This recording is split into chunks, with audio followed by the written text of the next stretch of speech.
हम नहीं बोलेगी बात।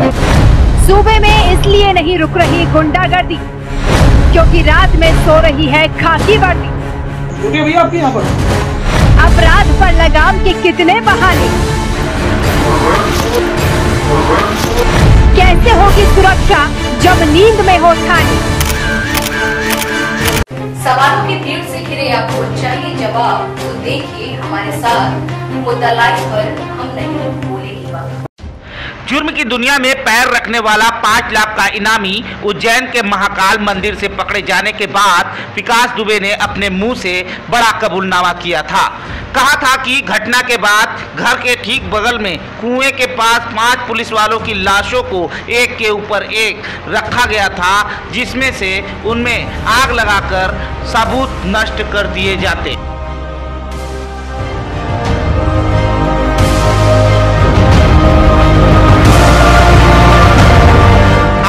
के लिए घर में गैलनों में तेल रखा गया था। 50 लीटर के गैलन में तेल से जलाने का इरादा था, लेकिन लाशें इकट्ठा करने के बाद उसे मौका नहीं मिला, फिर वो फरार हो गया। विकास दुबे ने शहीद सीओ देवेंद्र मिश्रा के बारे में यह बताया कि देवेंद्र मिश्रा से मेरी नहीं बनती थी और कई बार वो मुझसे देख लेने की धमकी दिया करते थे। पहले भी बहस हो चुकी थी। विनय तिवारी ने भी यह बताया कि सीओ तुम्हारे खिलाफ है, लिहाजा मुझे सीओ पर गुस्सा था। सीओ को सामने के मकान में मारा गया था। मैंने नहीं मारा सीओ को, लेकिन मेरे साथ एक आदमियों ने दूसरी तरफ के अहाते से कूदकर मामा के मकान में आंगन में मारा गया था। पैर पर भी वार किया था, क्योंकि मुझे पता चला था कि वो बोलता है कि विकास का एक पैर गड़बड़ है, दूसरा भी सही कर दूंगा।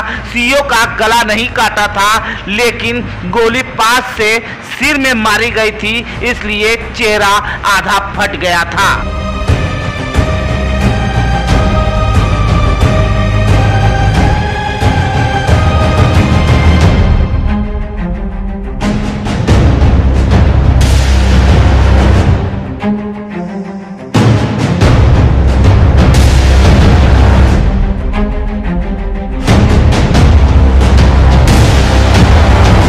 जहां विकास दुबे पाया गया, रात में उसी मंदिर में डीएम और एसएसपी मौजूद थे। खबर है कि रात 10:30 बजे के आसपास उज्जैन के डीएम और एसएसपी भारी हड़बड़ाहट में उज्जैन के महाकाल मंदिर पहुंचे थे। अब रात के 10 बजे हड़बड़ाहट में मंदिर दर्शन करने तो नहीं कोई जाने से रहा, फिर क्या करने गए थे। खैर अधिकारी हैं, गए होंगे, कौन रोकेगा भला इनको। लेकिन सुबह वहां से विकास निकला और चिल्ला चिल्ला कर सबको बताया कि मैं कानपुर वाला विकास हूँ। मैं विकास दुबे हूँ कानपुर वाला। मैं विकास दुबे हूँ कानपुर वाला। मैं विकास दुबे हूँ कानपुर वाला। मैं विकास दुबे हूँ कानपुर वाला।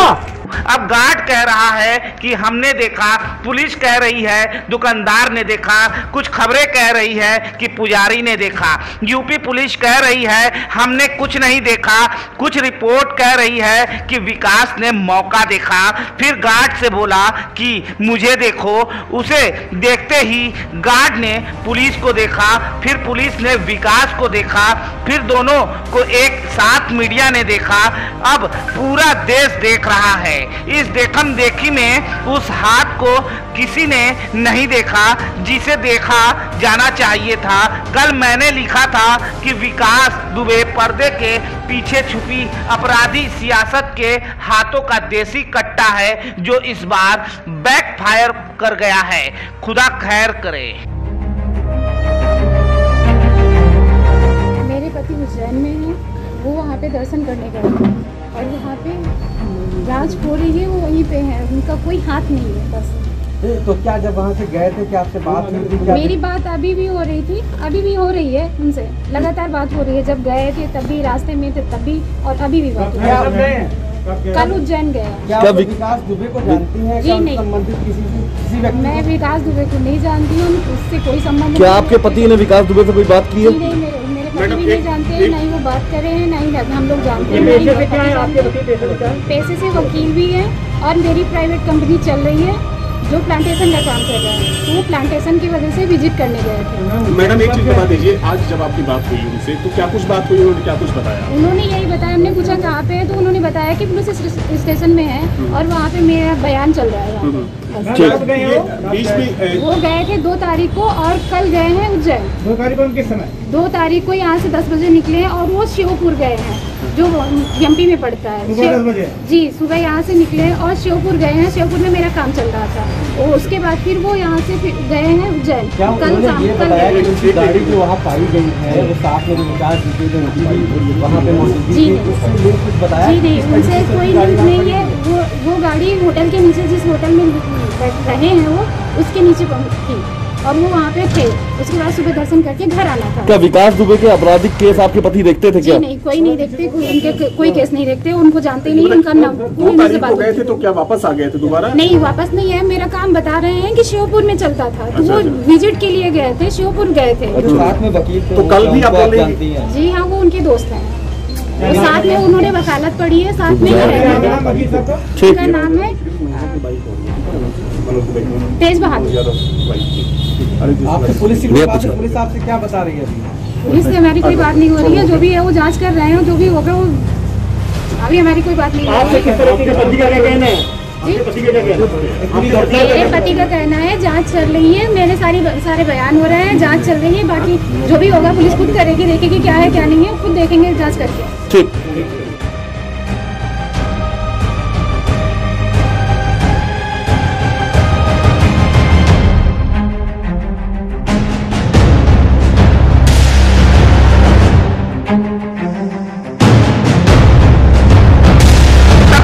सबसे बड़े इनामी अपराधी विकास दुबे को लेकर एसटीएफ टीम कानपुर पहुंची थी। विकास दुबे को कानपुर ले जा रहे एसटीएफ की टीम के काफिले की एक गाड़ी पलट गई थी। इस दुर्घटना में विकास दुबे गंभीर रूप से घायल हो गया था। सूत्रों के मुताबिक विकास दुबे ने भागने की कोशिश की थी, लेकिन इनकाउंटर ऑपरेशन जारी था। फिर उसके बाद इनकाउंटर खत्म हुआ। विकास दुबे को अस्पताल ले जाया गया। विकास की हालत बहुत नाजुक ही बताई जा रही थी। तभी कानपुर के भौती इलाके में इनकाउंटर ऑपरेशन समाप्त हुआ था। एसटीएफ की टीम के भी कई पुलिसकर्मी मामूली रूप से घायल हो गए थे। विकास दुबे का इनकाउंटर हुआ, फिर एसटीएफ का जवान भी घायल हुआ। विकास दुबे के कमर में गोली लगी। विकास दुबे ने भागने की कोशिश की थी, फिर विकास दुबे इनकाउंटर में मारा गया। पुलिस का हथियार छीनकर भागने की कोशिश की थी, फिर उसके बाद पता चला कि अब वह मारा जा चुका है। हेलमेट अस्पताल ने विकास दुबे की मर जाने की पुष्टि कर दी थी।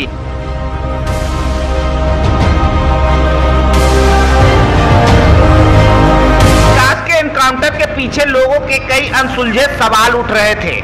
यह चर्चा का विषय बना हुआ है कि विकास दुबे उज्जैन से एसटीएफ के साथ टाटा सफारी स्टॉर्म गाड़ी में कानपुर के लिए चला था। जगह जगह टोल टैक्स पर विकास के साथ चलता हुआ एसटीएफ दिखाई पड़ रहा था, लेकिन मुठभेड़ स्थल पर टाटा स्टॉर्म नहीं, एसयूवी की टीयूवी कार पलटी हुई नजर आ रही है।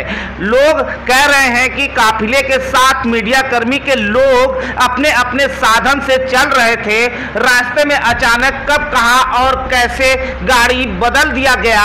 मुठभेड़ स्थल से पहले ही टोल टैक्स के पास मीडिया की गाड़ी को रोकना भी अपने आप में एक बड़ा सवाल उठ रहा है।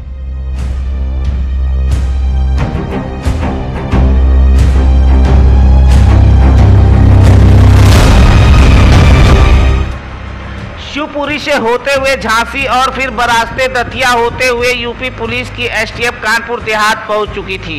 एसटीएफ की लोकेशन यहां तक लाइव रही। उरई टोल नाके पर जिला पुलिस की एस्कॉर्ट ने एसटीएफ की 3 गाड़ियों के काफिलों को आगे भी बढ़ाया। गैंगस्टर विकास दुबे जिस स्कॉर्पियो में सवार था वह पलट चुकी थी, यानी पहले तो 4 गाड़ियां विकास को लेकर जा रही थी, उसमें से एक कम हो गई थी।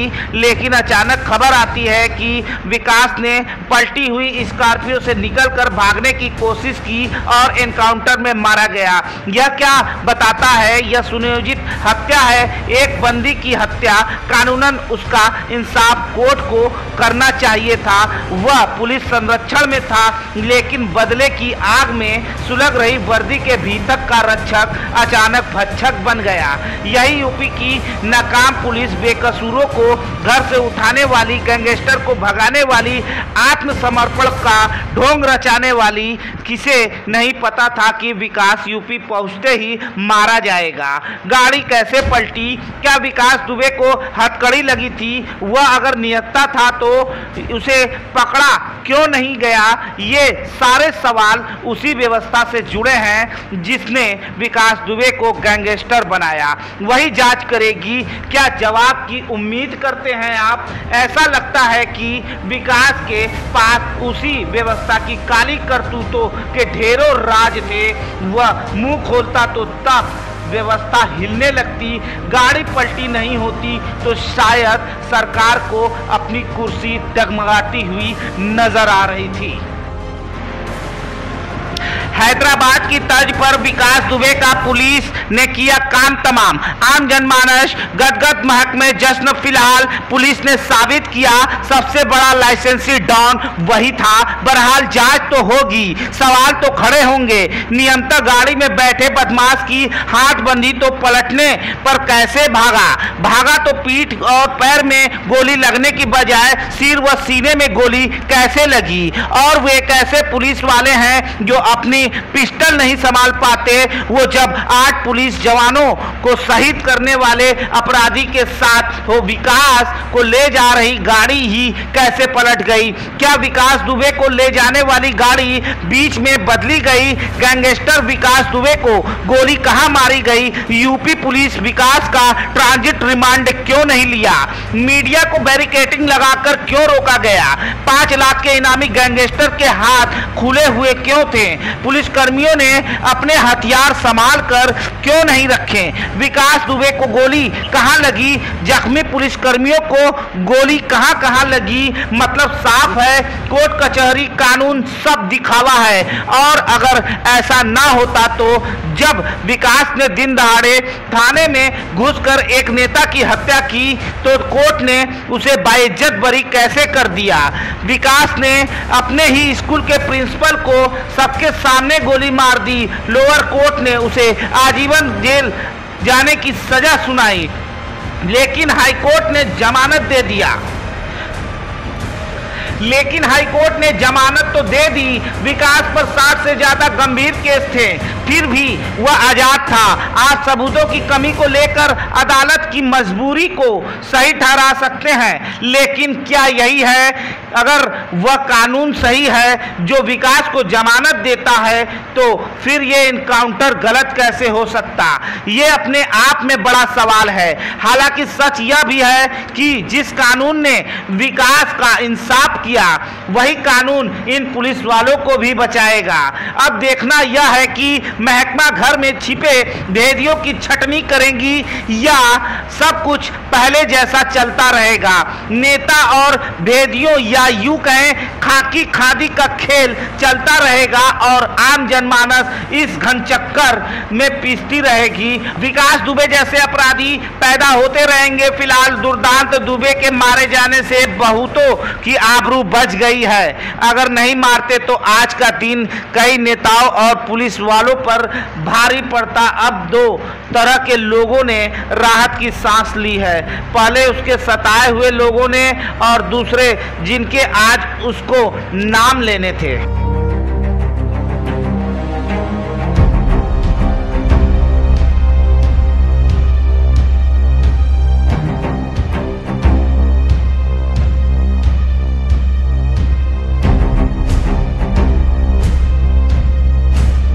कि 3 साल से वो उसके ऊपर 60 मुकदमे लिखे हैं, तो उत्तर प्रदेश की सरकार ने उसके ऊपर रास्ता गैंगस्टर क्यों नहीं लगाया? उसको जेल में क्यों नहीं भेजा? और 8 दिन से वो फरार है। 2.5 लाख पुलिस उत्तर प्रदेश की खोज रही है और वो छुट्टा सांड की तरह घूम रहा है। और कल उज्जैन में जिस तरह वो दाखिल होता है सुबह महाकाल मंदिर में, और वो महाकाल मंदिर में उपस्थित होकर के 2 घंटे फोटो खिंचवाता है, और उसके बाद वहां का प्राइवेट सुरक्षा गार्ड के साथ जिस तरह आप लोगों के चैनल पे हमने देखा कि वो चल रहा है, आम आदमी की तरह वो जा रहा है। अगर जो आज पुलिस एसटीएफ आरोप लगा रही है कि वो भागा, उसको अगर भागना था तो वो आम आदमी की तरह उज्जैन में जाकर के प्राइवेट सुरक्षा कर्मी के साथ बाकायदे वो जा रहा है थाने की तरफ। फिर उसके बाद वो सुरक्षा कर्मी फोन करता है, पुलिस आती है, उसको ले जाती है। जब पुलिस उसे पूछताछ करती है तो बड़े बड़े लोगों का नाम आ रहा है। जो पुलिस उसको पकड़ रही है तो मध्य प्रदेश के गृह मंत्री का झूठा बयान आ रहा है कि हमारी पुलिस ने मुठभेड़ में उसको पकड़ा।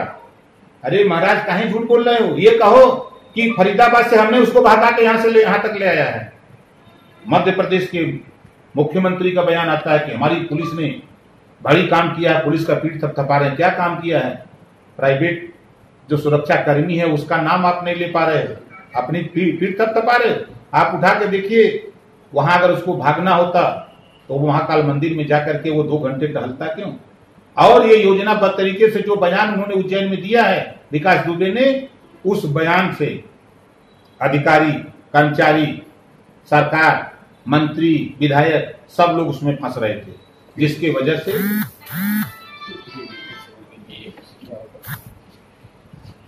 विधायक जिस तरह फंस रहे थे वो अपने को बचने के लिए विकास दुबे का इनकाउंटर किए। क्या लग रहा है अभी तक जो भी राजनीतिक पार्टियां हैं खुल के नहीं बोल रही हैं? क्या लग रहा है कि कहीं ना कहीं जो शहीद हुए हैं पुलिस वाले, उनसे सिंपैथी लेने का मामला है? नहीं, देखिए, देश में कानून है। अगर वो पकड़ा गया तो उसको बाइज्जत कोर्ट में पेश करना चाहिए और कोर्ट में आप स्पेशल कोर्ट बना करके उसको फांसी दे देते, तभी न्याय मिलता। ऐसा नहीं कि नहीं न्याय मिलता, तभी जिन लोगों के चाहे सीओ मारे गए हैं, चाहे पुलिस मारी गई है, चाहे इंस्पेक्टर मारे गए हैं, उनको न्याय मिलता। आप स्पेशल कोर्ट बना करके आप चाहते तो 3 महीने के अंदर, 6 महीने के अंदर न्याय दे देते, फांसी कर देते।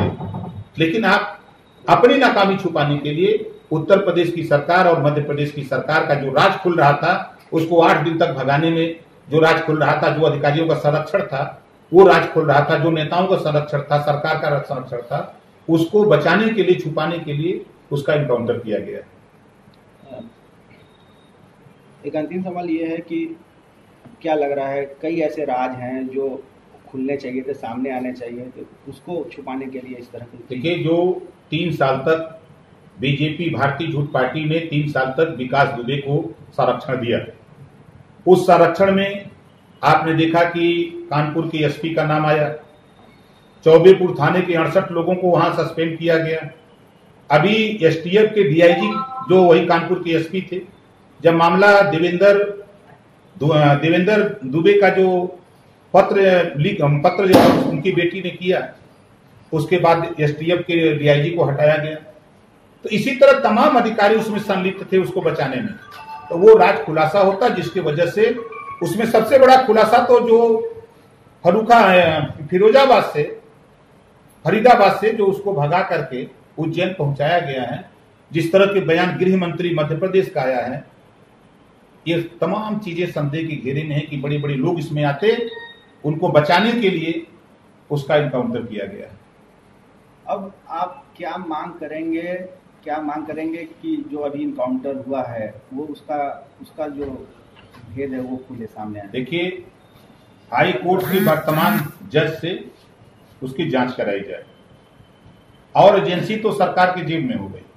आप उठा के देखिए, सीबीआई का चीफ गुजराती, ईडी का चीफ गुजराती, गृह मंत्री गुजराती, प्रधानमंत्री गुजराती, इन्हीं लोगों के कहने पर सारे काम हो रहे हैं। तो कैसे उम्मीद किया जाए? जो देश की आजादी में पहली बार बीजेपी के पक्ष में जो फैसला किया वो राज्यसभा बन जा रहा है सुप्रीम कोर्ट का जज, तो कैसे मान लिया जाए कि हम सीबीआई से उम्मीद करें, ईडी से उम्मीद करें? आप अंत में क्या कहेंगे इस पूरे एनकाउंटर को? आप क्या कहेंगे? क्या ये सरकार अपनी नाकामी को छुपाने के लिए, अपने लोगों को बचाने के लिए, तमाम मंत्री, विधायक, अधिकारियों को बचाने के लिए ये उन्होंने इनकाउंटर किया है। इसकी जांच मजिस्ट्रेट हाई कोर्ट के जज से करा दिया जाए, दूध का दूध, पानी का पानी हो जाए। इनकाउंटर तो हुआ है, क्या ये फर्जी इनकाउंटर है? नहीं, उसको तो ये सत्य है, उसको मारा गया है, ये फर्जी दिखाया जा रहा है, फर्जी दिखाया जा रहा है। ठीक।